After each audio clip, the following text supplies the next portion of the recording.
Hi everyone, welcome to today's video. As you probably could tell by the title, today I wanted to go into a little bit about The Secret, the book by Rhonda Byrne, as well as kind of break down the law of attraction, what it means, how to use it to your benefit, what does it look like when we're using it not to our benefit, and basically like how to manifest, what is manifestation, and these things that we have inside of us that we don't even realize we have been scientifically proven. Like, this isn't just woo-woo, wish it and close your eyes, and if you try really, really hard, then it'll come to you. This is basically the tools that are used to bring about the life that you choose and you want. Today, I just wanted to get into some of that, and I hope you guys will stick around. Make sure to follow me down below. Please hit subscribe and ring the bell so that you're aware of any new content that I put out. And please feel free to like, share, dislike. Everything is welcomed here, and I appreciate any feedback. And let me know down in the comments how you're liking my channel, can connect to the things that you would like to see, and just basically, help me out a little bit and kind of critique the channel up to this point so that I can make the needed transitions to make this the best channel that it can be. I would really appreciate that. So, the law of attraction. What is the law of attraction? Basically, it's like the law of gravity, right? So, if you think about gravity, no matter what day it is, no matter what time, no matter what season, no matter anything, no matter who you are, right? The law of gravity is working, because if not, I wouldn't be sitting here, I'd be floating, right? There is never a time that it is not working. That's why it's a law. So with that being said, the same thing is true about the law of attraction. The law of attraction is the law that states where your attraction, where your energy and your focus is what you're bringing into your life. The way that this kind of came back into my life, and that it pushed it to the forefront and kind of allowed me to get back into this full force and really give it a shot. Like, what did I have to lose? I finally came to a point where everything started to make sense. I could look back on my life and understand that I had manifested the relationships. I had manifested being broke. I had manifested never thinking that I was going to be worthy enough to have someone love me, or, to be good enough in somebody's eyes. All of these things I can look back now and truly see that it was a self-fulfilling prophecy. Where your energy goes, the universe flows, right? So you can say that in a couple different ways. Where your focus goes, energy shows. So what that means is, if I would have spent all of those years focusing on becoming a millionaire, being uber successful at something that I'm super passionate about, owning my own business, finding the person of my dreams that was going to love me and support me and understand me fully, and all of that stuff. If I would have spent all of those years doing that, I would be in a completely different spot than I am now. However, I understand there's no coincidences and I'm exactly where I'm supposed to be, but I'm just saying that to say that whether you believe in it or not, whether you understand it or not, it's still working in your life. And one of the main things, like The Secret gives you a very lighthearted, fluffy way of looking at manifestation and the law of attraction. That's not to say that it's not incredibly useful and it changed my life. It did. But what I mean to say is that there's more to this. Like, that is scratching the surface. The Secret, putting it out there, making you aware of it and kind of starting to understand how this law works, right? That is the key to The Secret. It does get that across, but there is an infinite amount of material on this topic that you can dive headfirst into and you wouldn't come up for air for years. I mean, it's crazy because this is what, you kind of take baby steps and you get into The Secret, and then you start to, look up, so let me backtrack for a second. The way that it worked for me, which, I touched on in previous videos, but the main thing that really changed my life, right? Because I had done all of these things. I'd had all of this knowledge about different energy and how to work with it, and meditation, yoga, all of these different things, right? But I am a little ADD. So like, I will be head first for a period of time, and then I'll be like, ooh, look, a kitty. And I'll be on to the next thing, right? So for that period of time, it was, not my focal point. Coming to a point where my life was completely shit. Like, I didn't know what was happening. I didn't know how to fix it. I was completely banging my head against the wall and just wondering like there has to be more to life than this, right? And then I come into the job that I'm at now during COVID. And when all of this transpired, I came into work and my coworker had said about The Secret. And for some reason, just her mentioning that, it was like a firework went off in my head. Like, holy shit, you have not even heard this. You have not even thought about this in the longest time. Like maybe this is the piece that's been missing. So I download the audiobook and I drive home and I listen to it the whole way. And what happened was the main thing that that stuck out to me was how we think. Like, okay, so in our minds daily, right, we have, I think it's, you can correct me if I'm wrong, but I'm pretty sure that it's like 40 million pieces of information a second are implemented into our consciousness. Now, not all of them stick around. I think we're only aware of like 1,100 of the things that we're taking in, but you have, you know, what you're hearing and you're not cognizant of, what you're seeing, even when you're not thinking about it. Like I'm looking around the room right now and I'm thinking about exactly what I'm saying, but I'm taking in every single thing that I see without even realizing it. You know, and it's the same thing with the touch, with, you know, where I'm sitting, what's in front of me, how it feels, how it smells, how it tastes. There's so many different things that are being, you know, rushed in our direction constantly, that when you really start to pick this apart and understand that you are the in control of your thinking. And I was taught the exact opposite my entire life. I was told that I was only in control of my behaviors. My thoughts I had no control over. In NA, that was like the main thing. Like you can't control the fact that you're having thoughts and, you know, cravings for drugs. The only part you can do is just not react. You cannot do anything about it, right? And then come to find out that no, that's not true. Like you can control how you think. It's not something that happens easily and without effort at all, but it can be done. And like, you'll still backslide here and there, but for the most part, like awareness is key. If you have the awareness that your thoughts are negative and you're consistently, even like when you're driving, when you're not talking, when you're listening to the radio, when you're not thinking about anything in specific, right? Where does your mind go to? Because I know that mine will go 10 ways to Sunday. Like it will be in one way, like, you know, oh, this is a beautiful day. Like, look at the trees, look at the flowers, look at this, look at that. And then in another breath, it'll be like, oh my God, you look fat today. Like you really need to do something about that. You need to go, you know, eat better, do this, do that.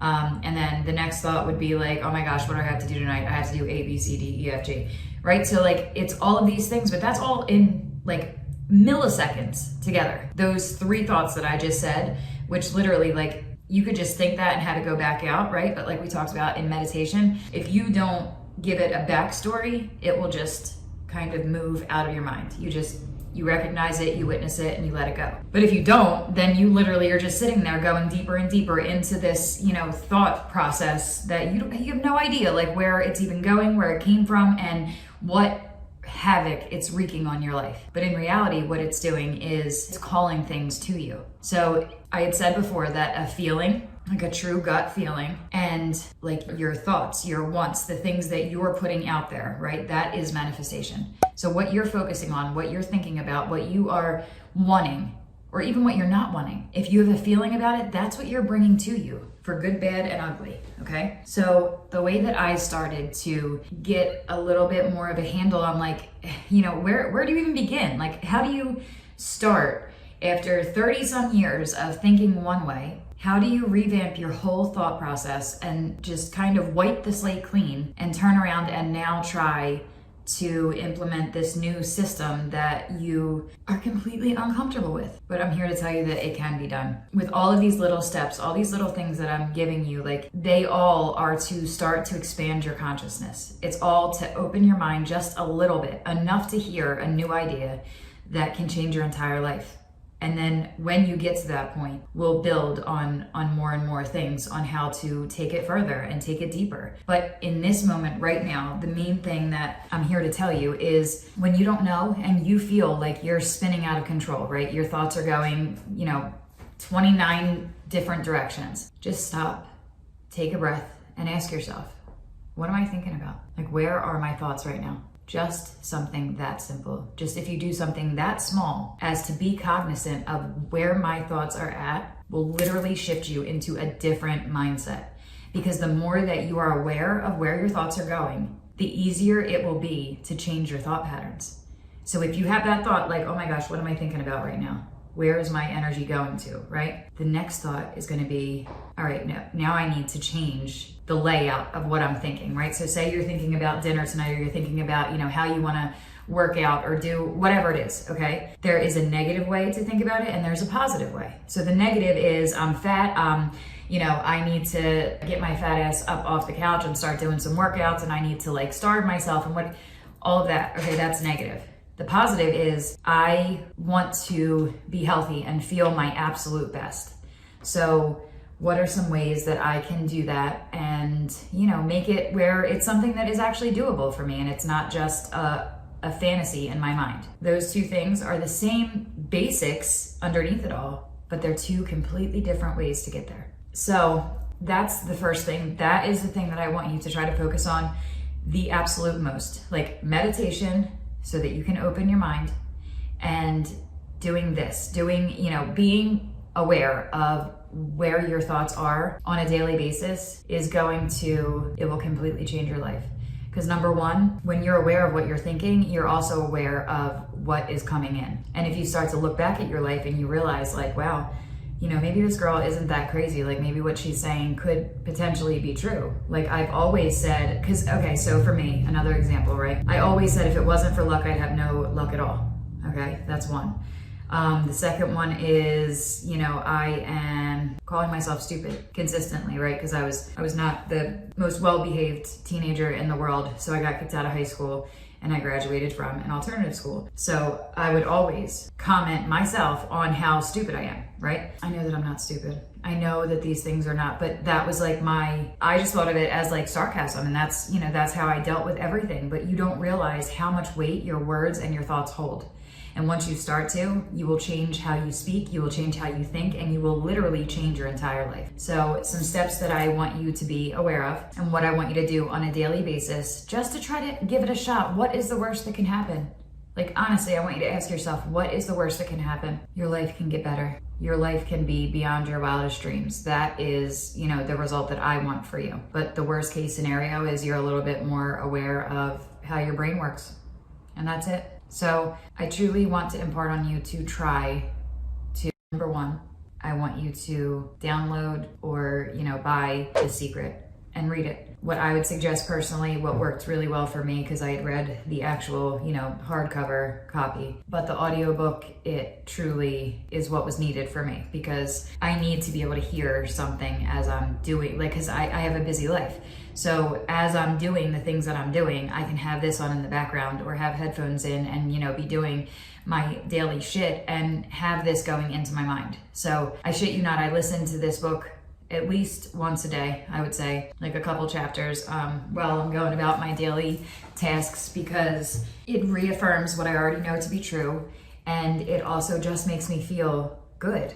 The second thing that I want you to do is to try to look back on your life and think about the narrative that we have told ourselves for our whole lives. What is your narrative? What are the things that you have told yourself that was a self-fulfilling prophecy? The things that ended up becoming a true story in your life that you now are sick of and you want something different. What I want you to do with that is to start telling a different story. So basically, if you think of somebody that is overweight all of their life, okay, and all of a sudden they drop however many pounds, they drop a significant amount of weight, right? But it's still not good enough to them. Right? They look in the mirror and they still see themselves and call themselves fat and just see this person that is overweight and just not, it's never good enough. Now, why do you think that is? Our personality is our personal reality. And until we change how we see ourselves, it doesn't matter what we look like. It does not matter what we look like. Our insides and our outsides need to reflect the same thing. So a little tidbit that I will share with you is I lived my whole life with literally no boobs for my entire life. So much so that I have so many funny stories when it comes to this stuff, because I used to use the shoulder pads that my mom would have in her really puffy 80s jacket. Yeah, I'd cut them out and then put them into my bra. I always, whether it was a water bra that popped on the back of my friend's bike, we're riding to a meeting and I take my sweatshirt off and I'm sitting down in the meeting and it looks like I'm lactating on one side as my friend raises her hand and lets everybody know that my water bra popped. I don't even know why I even bothered. I should have just like accepted it for what it was and just had no boobs, because everybody in my life already knew, because we always joked about it and I always told everybody like I have so much padding in here that I can't feel a damn thing. So there's so many more, but I say all of this to say that I remember looking at girls that could wear sports bras as like their primary bra, right? And that was like a foreign concept to me. I shit you not. I legitimately would be like, there's no way. I would have to wear like 2 padded bras under a sports bra since they were like constricting, because that's the only way that I could not look crazy, right? Because what am I trying to hold down? I had literally nothing. My dad used to say that because everybody, you know, when you get pregnant, your boobs get bigger because they're filling up with milk, or at least they should be.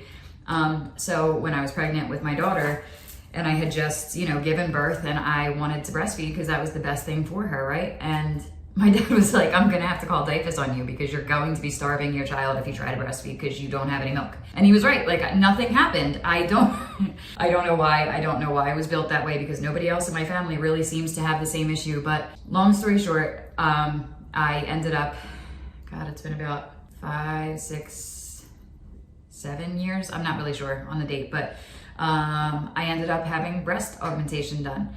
And so I'm a testament, okay? I'm a testament to what happens when your viewpoint doesn't change, like the way that you see yourself doesn't change, but your body outwardly has changed. Because in the very beginning, all I knew was like, no, it's not. I came out of the surgery and my girlfriend, who I was with for a really long time, she since has passed away, but she went with me for this whole process, as well as my mother, and those two together were like, it was like Tweedledum and Tweedledee. They are the funniest. They were the funniest together, always. And basically I came out of it and I'm all, you know, like not right from the anesthesia. And I remember it was on April Fool's Day. That's my boobiversary. So I looked down and I'm like, they didn't do anything. And she's like videotaping me, and I swear to God that they did not give me the surgery, that it was like an April Fool's joke, right? That they had taken my money and didn't do anything. But it took me a very long time to finally like have it be like a part of my identity, my body, because that was such a source of lack of confidence. Like I felt like I was disfigured. Seriously, like I didn't understand. I was so skinny my entire life. Like I was a stick figure, and people would get mad at me because all I wanted to do was gain weight. Like all I wanted to do was be able to look healthy. And, you know, people would be like, you know, there's so many people that would kill to be skinny and to be this and to be that, which yeah, I'm sure that that's true. But at the same time, like I just wanted to look healthy and normal and not, you know, like I had something wrong with me. I say all this to say that was my thought process. And until I was able to truly see myself in a different light, my life wasn't able to change. I wasn't able to come into my own, okay? The second thing is, I just realized this the other day. So I was manifesting and I didn't realize that I was manifesting. So back during those days, right, when I would look at these girls in sports bras and think like,